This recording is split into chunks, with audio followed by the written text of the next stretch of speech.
enfants, c'est la Morin Rivka et aujourd'hui j'aimerais vous raconter l'histoire d'un grand tzaddik, Rabbi Shimon bar Yochai. Il y a longtemps, au temps du deuxième Beth Amikdash, la maison d'Hachem, dans la terre d'Israël, sont arrivés les méchants Romains.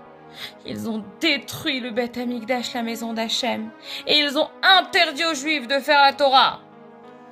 À partir d'aujourd'hui, ont-ils dit, vous n'aurez plus le droit d'étudier la Torah et de faire les mitzvot. Est-ce que c'est compris? J'espère bien que c'est compris.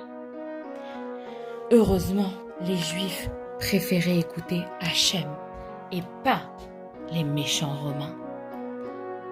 Le grand Rabbi Akiva, avec ses 24 000 élèves, continuait à étudier la Torah et à ne pas écouter les méchants Romains. Malheureusement, une épidémie frappa ses élèves et beaucoup tombèrent malades et moururent. Il ne restait sur les 24 000 élèves que 5 élèves de Rabbi Akiva, dont Rabbi Shimon bar Yochai. Rabbi Shimon bar Yochai, lui, avait bien écouté tout ce que Rabbi Akiva, son maître, lui avait dit, et il voulait faire pareil que lui. Rabbi Akiva, mon maître, je ferai toujours pareil que toi. J'étudierai la Torah, même si les Romains me l'interdisent. Et c'est comme ça que Rabbi Shimon bar Yochai continua. Les Juifs voulaient continuer à étudier la Torah. Oh oui, j'ai vraiment envie de continuer à étudier la Torah. Je vais faire semblant que je suis un chasseur. Venez avec moi les enfants, mais en silence. On va dans la forêt. Ouais, je suis dans la forêt. J'ai mon arc, keshet, mes flèches, chetz, et je vais allumer un medoura, un feu de camp. Et si les Romains arrivent, je ferai semblant que je suis un chasseur. Et maintenant, je peux étudier ma Torah chérie. Allez, Torah, tiva la'anu, Moshe. Qu'est-ce qu'il y a ici? Vite, vite, vite, je vais cacher ma Torah. Chut, chut, chut. Oh là là, je vais faire semblant que c'est un arc et une flèche. Bonjour, monsieur le Romain. Bonjour. Qu'est-ce que vous faites dans la forêt? Vous étudiez la Torah en secret? Non. Vous voyez, j'ai un arc et une flèche, chetz et keshet, et j'ai allumé un feu de camp, parce que je suis un chasseur. Je chasse dans la forêt. Bon, ça va, j'ai cru que vous étudiez la Torah. Allez, au revoir. Et attention, n'étudiez pas la Torah. C'est interdit par nous, les Romains. Pendant ce temps, les tzadikim apprenaient en cachette aussi la Torah. Rabbi Shimon bar Yochai voulait toujours continuer à apprendre la Torah. Je veux continuer et j'apprendrai toujours. Je vais aller voir mes deux copains, Rabbi Yehuda et Rabbi Yossé. Rabbi Yehuda, Rabbi Yossé, bonjour. On va apprendre la Torah. Tu sais, Rabbi Shimon bar Yochai, moi, Rabbi Yehuda, je pense que les Romains ont peut-être fait des choses gentilles pour le peuple juif. Ils ont construit des routes, ils ont construit des bains publics, ils ont fait des marchés. Tout ça, c'est très bien. Rabbi Yossé préféra se taire.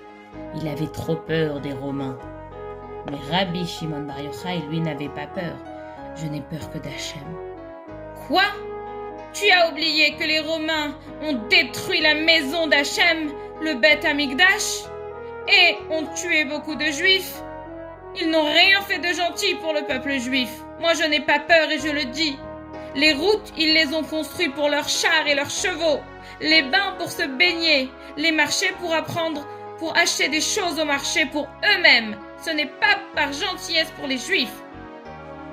Malheureusement, quelqu'un avait entendu et il le répéta aux Romains. Romains, vous savez quoi? J'ai entendu que Rabbi Yehuda a dit des choses gentilles sur les Romains. C'est très bien. Rabbi Yossé s'est tu.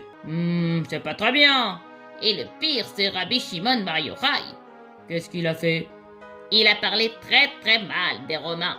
Il a dit que vous avez fait des routes pour vous et pas pour les Juifs. Il a dit que vous avez fait des bains publics et des marchés que pour vous. Vous n'avez rien fait de gentil et rien fait de bien en Israël à part détruire le Beth Amikdash et tuer beaucoup de juifs, que vous êtes très méchants. Si c'est comme ça, moi, le grand César romain, le roi de tous les Romains, je vais mettre Rabbi Shimon Bar Yochai en prison et le tuer. Allez le chercher tous les gardes. Oui, chef, on arrive. On va tous chercher Rabbi Shimon Bar Yochai pour le mettre en prison et le tuer. Et les Romains se mirent à chercher partout Rabbi Shimon Bar Yochai. Rabbi Shimon Bar Yochai dut se sauver. Au secours! Les Romains me cherchent! Je dois vite me sauver! Je veux continuer à apprendre la Torah! Je vais prendre mon fils Rabbi Elazar, mon fils chéri! Oui, papa. Viens avec moi, on va se sauver dans une choule et on va continuer à apprendre la Torah! D'accord, papa. J'en ai marre des Romains. Ils nous laissent jamais apprendre la Torah. Tu as raison, mon fils. Un bisou. Allez, viens avec moi. Voilà la choule secrète. On apprend la Torah. Torah, Tsiva. Ne t'inquiète pas, mon fils. Maman nous apportera à manger. Mon mari, Rabbi Shimon. Ah, bonjour mon mari. Je t'ai apporté à manger. Regarde ce que je t'ai apporté. Du bon pain dans la casserole. Voilà, je te le donne. Miam, miam, miam, il est délicieux. Et je t'ai apporté aussi à boire de l'eau. Clou, clou, clou, clou, clou. Et voilà, pour toi. Mais tu sais, Rabbi Shimon, je pourrais pas t'apporter tous les jours à manger. Parce qu'il y a les Romains qui me suivent et j'ai peur qu'ils me trouvent. Alors, peut-être que tu devras te cacher autre part. Je reviens demain et je te dirai. Allez, je reprends tout. Au secours les enfants. Vous savez, les Romains ils me suivent. Moi, la femme du grand tzaddik Rabbi Shimon Bar Yochai. J'ai peur que je pourrai plus apporter à manger tous les jours à mon mari. Mais j'en ai marre de ce Romain, il me suit partout. Mais il a arrêté de me suivre, ce Romain. Mais il va arrêter de me suivre. J'en ai marre de celui-là. Je vais me cacher. Hop, ah, ah, ah. Je vais les semer. Vite, vite. Mon mari, Rabbi Shimon. Oui, ma femme. Écoute-moi, les Romains ils me suivent vraiment partout. Je pourrai plus venir. Est-ce que tu peux aller te cacher? On se reverra après. D'accord, c'est Hachem qui a décidé. On y va. Au revoir ma femme. Au revoir mon mari. On se revoit après quand Hachem il a décidé. Moi, Rabbi Shimon Bar Yochai, je dois encore une fois me sauver de la choule. Et je prends mon fils. Oui papa, moi Rabbi Elazar, je viens avec toi. Je suis sûre qu'Hachem il va nous trouver un bon endroit pour se cacher. Allons-y. Oh regarde, une grotte. Rentrons vite à l'intérieur. Mais c'est parfait pour se cacher. On va se cacher dans cette grotte. Youpi youpi, merci Hachem. On va pouvoir continuer à étudier notre belle Torah. Torah Tsiva. Mais papa, Dit Rabbi Elazar le fils. qu'est-ce qu'on va manger? Viens, on étudie la Torah et Hachem il va nous aider à trouver. On a bien dormi cette nuit. T'as raison, papa. Mais papa, il y a un miracle. Regarde, on a une rivière, on peut boire de l'eau. Merci Hachem, merci. On a de l'eau pour boire et se laver. Merci Hachem, on peut faire Netilat Yadayim. Et papa, regarde, Hachem a fait pousser un arbre en une nuit. C'est un arbre de caroube, on pourra les manger. On repérer à Etz. Oh merci Hachem, tu nous as fait pousser un arbre de caroube en une nuit. Et tu as fait couler une source pour pouvoir boire et manger. Merci Hachem pour ce beau miracle. Et pendant 12 années entières, Rabbi Shimon Bar Yochai et son fils Rabbi Elazar étudièrent la Torah dans la grotte. Hachem envoya même Eliyahu Hanavi qui descendait du ciel et leur apprenait des secrets de la Torah tous les jours. Qu'est-ce qu'ils étaient heureux d'apprendre des merveilleux secrets de la Torah. Pour ne pas salir leurs beaux habits, alors, tous les jours, ils se recouvraient dans la terre. Et quand ils étaient recouverts de terre, ils apprenaient la Torah et les mitzvot.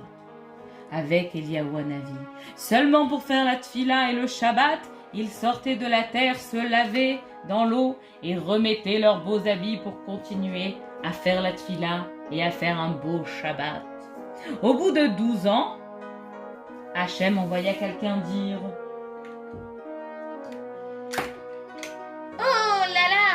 me demande si Rabbi Shimon Bar Yochai sait que l'empereur romain qui voulait le mettre en prison est mort. Il peut sortir de la grotte maintenant.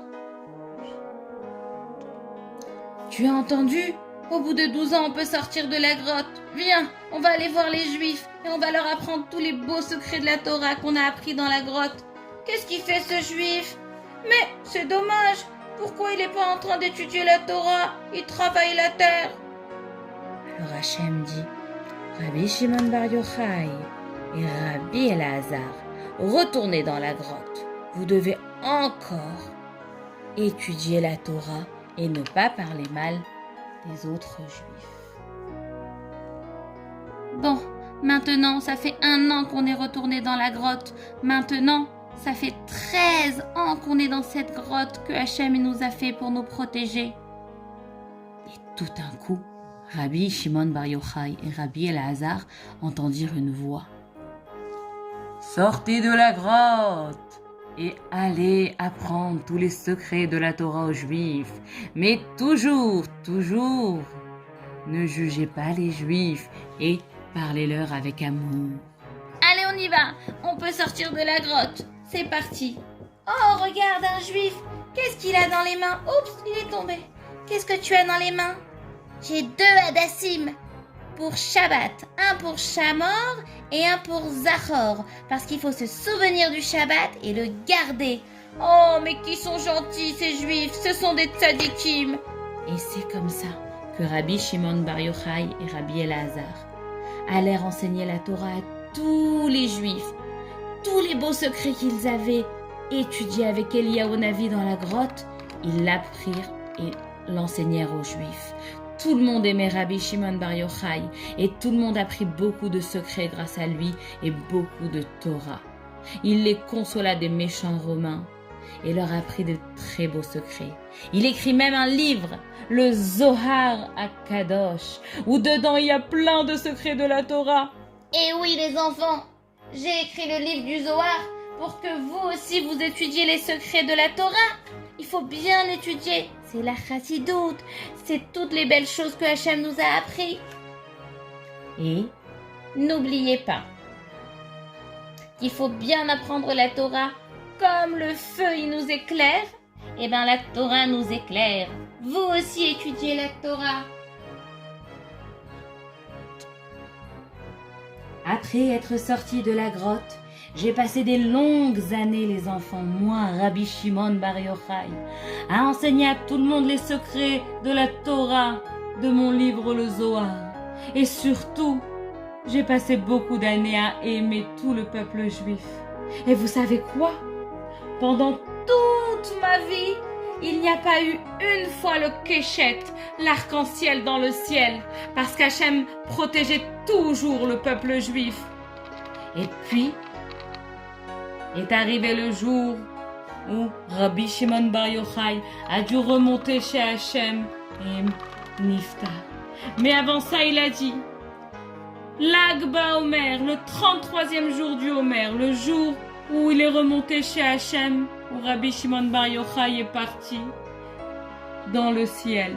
Je ne veux pas que vous soyez tristes, au contraire, je veux que vous fassiez des feux de camp Médoura et que vous dansiez autour pour vous rappeler de tous les beaux secrets de la Torah, la lumière qui vous a éclairé et réchauffé. Jouez aux arcs et aux flèches pour vous rappeler qu'il n'y a pas eu d'arc-en-ciel pendant toute ma vie. Parce qu'en arc-en-ciel et keshet, c'est le même mot en hébreu. Rappelez-vous que les Juifs faisaient semblant d'être des chasseurs avec des arcs et des flèches pour aller étudier la Torah. Et vous aussi, étudiez la Torah à Lag BaOmer. Soyez joyeux. Ne soyez pas tristes parce que je suis remonté chez Hachem. Au contraire, dansez, chantez, faites les feux de camp et rappelez-vous d'apprendre toujours la Torah. Joyeux Lag BaOmer! Ay, ay, ay, ay, ay, ay, ay, ay, ay, ay, ay, ay, ay, ay, ay, ay, ay, ay.